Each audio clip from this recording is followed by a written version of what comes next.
listeners, welcome back to Biznesowo po angielsku podcast. I hope you are having a good day today. This podcast, listeners, is for anyone looking to improve their business English while staying up to date with global trends. My name is Eva and I am the host of this show. And this is already the third episode. Wow, it's starting to feel like a long-running tradition, isn't it? I really hope you are enjoying my topics and that you listen to each episode with pleasure. I can already see the number of subscribers growing, and that truly means the world to me. So a big shout out to all of you who have subscribed and keep coming back for more. Your support motivates me to create even more engaging content to help you master business English. Oh, and there is something I want to remind you. If you're enjoying this podcast and want to take your learning even further, make sure to check out my Instagram at Biznesowo po angielsku. Over there, I do a full breakdown of the keywords and expressions from each episode, so you can expand your vocabulary in an easy and fun way. Plus, I regularly post interactive quizzes to test your knowledge. So, if you haven't already done that before, head over to Instagram and join my growing community of learners. Trust me, it's a great way to make the most of this podcast. And by the way, as always, I'd like to start my episode with a little ramble just to touch base with you. So listeners, February is finally here. I must say that I am beyond grateful that January is over at last. In my last episode, I mentioned that January is arguably my least favorite month, so I'm super excited about February. Why? Well, for starters, it's a little closer to spring, of course. The days are getting longer, there is more sunshine, and on a more personal note, this is my birthday month. That's right, ladies and gents. Last week, I turned 41. I know, I'm not spring chicken, mates. And yes, I'm announcing this to the world, because why not? I know that many people have concerns about being in their 40s, but honestly, I'm totally fine with my age. Time flies, we are all getting older, and there is no way around it. And remember, age also brings experience and hopefully a little more wisdom too. So let's never worry about our age. The best thing we can do is accept it fully and enjoy the ride. I hope you are on the same page about it. But okay, enough about birthdays and aging. I shouldn't be so self-indulgent talking about it when this podcast is all about business English, should I? So now, mates, I would like to relate to my previous episode where I discussed a high-profile case of a Polish family-run business involved in a very public legal dispute. This story revolves around the Solos family and the tensions within, particularly regarding succession and leadership roles. I have to say, this episode went down really well, and some of you said it was a bullseye. So I got fantastic feedback from many of you. In fact, I even took advantage of this topic in my lessons, and it sparked some really engaging debates.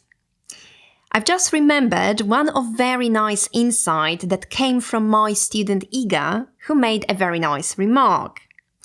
She noted that Solos's children appeared quite impatient about the succession process and should have taken a lesson from King Charles III, who waited his entire life to inherit the throne. Remember his age? He ascended the throne at the age of 73. Oh, Charlie. Well, all right. We know that King Charles, when he was Prince of Wales, he wasn't the most patient. But look, at least he never double-crossed his mother, for goodness sake. So Iga, that was a great point, absolutely spot on. By the way, speaking about January again, it was quite a busy month, especially on the political front. I think anyone who lived on Earth then must have heard about it. I'm speaking about the transition of power in the USA. First, we witnessed President Joe Biden's farewell speech, followed by the inauguration of Donald Trump. Speaking of the inauguration moment, it is important to highlight some of the key executive orders that Trump signed. Among them, he issued a highly controversial order to end birthright citizenship, fundamentally changing the US immigration regulations. Another bold and major decision was withdrawing from the World Health Organization, which sparked global concerns over pandemic response coordination. Additionally to this, Trump renamed the Gulf of Mexico to the Gulf of America. A move that faced angry backlash, meaning a barrage of criticism. He also signed an order to withdraw from the Paris Climate Agreement, reversing previous commitments to environmental policies. Moreover, one of his most talked about orders was issuing pardons for January the 6th defendants, a decision that further intensified political debates. Well, I shared plenty of insights on my Instagram regarding Biden's farewell speech and Trump's inauguration, both of which were major events, along with discussions on many other executive orders and their implications. So many of you might have expected me to talk about Donald Trump in this episode, but surprisingly enough, I want to shift the focus to someone else. Someone who has built an astounding career and has now stormed into the political world. Any guesses? You will find out in just a moment. Make sure you have topped up your tea, sit back and enjoy this episode. And now, let's hit the ground running.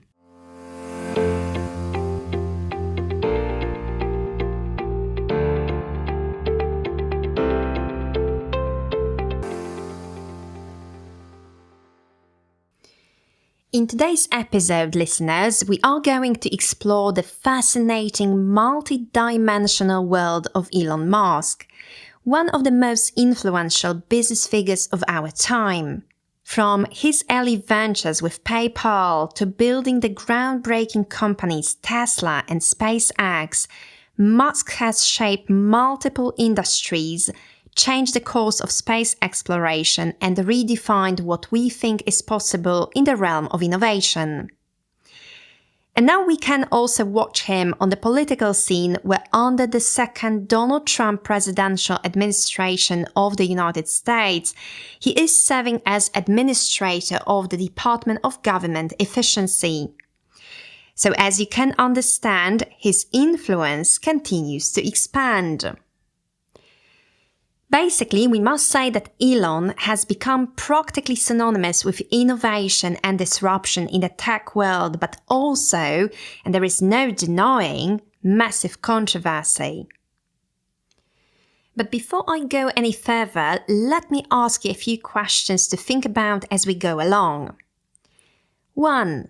How much power should one business leader have over industries, politics, and even global narratives? 2. Do you think innovation should be pursued at any cost, or are there any ethical boundaries that should never be crossed? 3. How do you personally perceive Elon Musk? Visionary genius? Or reckless disruptor? Or maybe something in between? 4. How does his approach to leadership translate into his political behavior? And how does his corporate power impact his influence in politics? To begin with, I think it's only fair to start with Musk's business activities. Now, in this episode, I want to examine his ventures, his long-term goals, and how his growing involvement in politics is shaping public discourse. As I'm sure you know, Tesla and SpaceX are two of his most prominent successes. Tesla, which has revolutionized the automotive industry with electric vehicles, and SpaceX, which is making space travel more accessible. These companies have not only solidified Musk as one of the wealthiest people on the planet, but also established him as a leader in futuristic innovation. But as Musk's wealth has grown, so has his influence, and that has led to some significant shifts in his priorities. Did you know that Elon announced that by 2050 up to 1 million people could be living on Mars? Yeah, right. But if I may, I've got one little digression here. Why would we want to colonize Mars? Have you got any thoughts about it, mate? You know, I don't want to concoct any conspiracy theories here, but what about our planet Earth? Have they got any plans? Well, I'm sorry, but this seems a little confusing for me. To be fair, far beyond my comprehension. Well, don't get me wrong, I do understand someone may have aspirations, even overblown aspirations and dreams to explore. And I'm thinking some of us would like to go to Mars. It seems to be a really cool thing to do, but I'm not quite sure what we would actually do when we got there. I mean, that's a little bonkers. Well, let's get back on track before I really start concocting conspiracy theories, shall we? Let's now talk about Twitter, X, as it is now called. His takeover of the platform was a media spectacle with headlines buzzing non-stop. After buying Twitter, Musk shook things up, from massive layoffs to controversial changes in content moderation. His strong views on free speech and expression have sparked heated debates, with people debating if he's saving or ruining the platform. Musk generally has been making headlines not only for his business ventures, but also for many controversial actions on the political scene right now. Most recently, a particular gesture of his went viral and was interpreted by many as a Nazi salute. This brought about significant and widespread debate, with some dismissing it as an innocent movement and others calling it an alarming signal. Additionally, Musk has openly criticized NATO, labeling it an outdated institution and calling for a complete overhaul. This stance has intensified discussions about his influence on global politics even more. Well, I believe it's worth discussing from both a business and cultural perspective. And what do you think, dear listeners? How does a public figure like Musk influence global narratives? And to your mind, where is the line between provocation and responsibility? Well, the answer, I believe, is quite simple and obvious, especially in the world that remains full of turmoil and strife. From my perspective, it serves as a reminder that public figures have immense influence and that actions, whether intentional or not, can shape social and political discourse worldwide. The question remains then, where is the line between provocation and responsibility? Well, here I will leave some food for thought. In addition to Musk's business empire and political influence, he's also pushing the boundaries of robotic development. His company Tesla has been working on humanoid robots designed to assist in labor-intensive tasks. These robots could obviously revolutionize industries from manufacturing to healthcare, but also raise ethical concerns about automation and job displacement. I believe many of us at this point wonder what the future holds for our jobs and livelihoods. Another thing that I can't forget to mention is Neuralink, mates. This is Musk's most ambitious and experimental brain interface project. Have you ever heard of it, listeners? Anyone? Well, Neuralink aims to merge humans, or rather, humans' brains with artificial intelligence by creating a direct neural link between the brain and computers. Yes, indeed. Imagine our brains linked to computers. While still in early stages, this technology has the potential to treat neurological disorders, enhance cognitive abilities, and even redefine human-machine interaction. But with such groundbreaking advancements come serious ethical, privacy, and security concerns that we must carefully consider. Well, you must admit this is starting to be very complicated. Now, this might sound like something straight out of a sci-fi film, but we are already seeing the first real-world applications of this technology. Namely, Neuralink made headlines some time ago by implanting a microchip into a paralyzed man's brain. This man was paralyzed from the shoulders down, and this microchip allowed him to control a computer or to play chess just by thinking. I know, it sounds insanely futuristic, but this is actually happening. This is fascinating, but also pretty scary, isn't it? Think about that for a second. This person who had lost the ability to move due to a severe spinal cord injury was able to navigate a digital interface just by thinking. No keyboards, no touch screens, no physical movement, just pure neural signals translated into action. If you reflect upon this from the perspective of someone who has lost all of their ability to use their body parts, it is really amazing. There is no denying, and it is a very good and positive application of it. However, still with such spectacular advancements come very serious concerns that obviously must be carefully considered. So how far should we go in integrating AI with the human mind? And who, in fact, controls the data generated by our brains? It's an exciting yet deeply complex area of innovation, and one that will shape the future of humanity in ways we can barely predict now. Gosh, I must admit, I'm feeling quite overwhelmed right now. I mean, I don't know whether I'm excited about technology development or terrified, or maybe it's a combination of many extreme emotions at the thought of it. So maybe it's simply time to wrap up, because honestly, I feel like my brain is just about to explode. And frankly, I'm not quite ready to rely on a brain chip just yet. I don't know. I think I'll take my dogs for a walk now, or maybe I'll take a nap or something.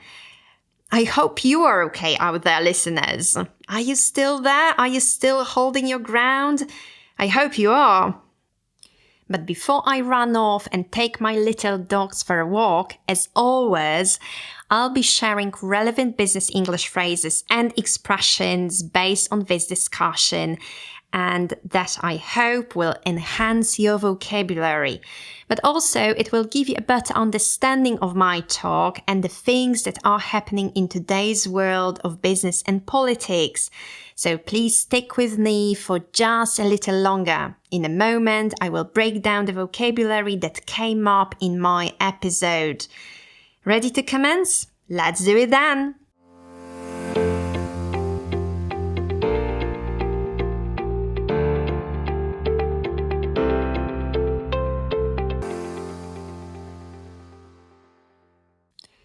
One, touch base with someone.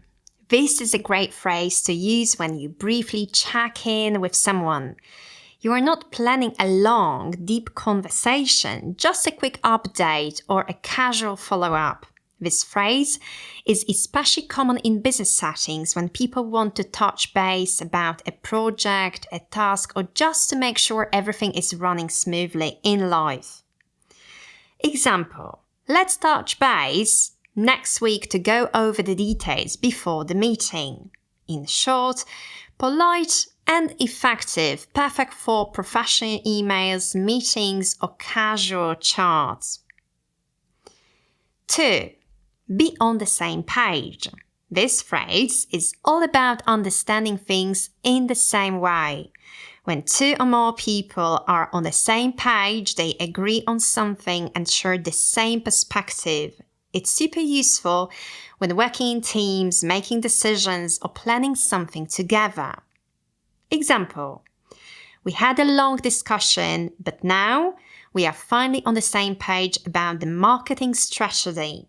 So next time you are working with someone, make sure you are on the same page to avoid confusion. 3. A bullseye. Alright, imagine you are playing darts and you throw a perfect shot right into the red center of the target. That's a bullseye. Now, we also use this phrase to mean that something was exactly right or perfectly accurate. It could be a correct guess, a precise observation, or a solution that fits perfectly. And here is a good example. Your analysis of the market trends was so accurate. In fact, it was a bullseye. So, this phrase is great for when someone gets something 100% right. 4. Spot on. This phrase is quite similar to bullseye, but it's more commonly used to describe statements, opinions, or assessments that are perfectly correct or fitting. If something is spot on, it means it was exactly right, and there is no better way to say it. Example? Your presentation was spot on, clear, engaging, and exactly what we needed. So it's a quick and confident way to tell someone they are absolutely right. 5. Double-cross someone. Now, this phrase has a bit of a dramatic tone. When you double-cross someone, you betray them after pretending to be loyal. Think of it like this. You and a partner are working on a business deal together, but at the last moment, they go behind your back and steal the deal for themselves. That's a classic double-cross. Take this. He trusted his colleague, but in the end, he got double-crossed and lost the deal. So this phrase is often used in crime stories, politics, or even business betrayals. 6. Backlash. This word is used when there is a strong negative reaction to something, often from the public or a large group of people. We usually use the word backlash when a company makes a bad decision, a celebrity says something controversial, or a politician introduces an unpopular policy. Here is my example. The company faced major backlash after raising prices unexpectedly. Or another one. The politician's comments caused a social media backlash. So, if you see a lot of people angrily reacting to something, that's a backlash in action. 7. Turmoil and strife. These two words go hand in hand. Let's start with turmoil, sort of instability or uncertainty. This word describes a state of chaos, confusion, or disorder. It can be used for political situations, financial crises, or even personal struggles. Example: the company went through financial turmoil after losing its biggest client. So whenever things are uncertain, unstable, or messy, you can describe them as being in turmoil. Now, strife is a little bit different from turmoil.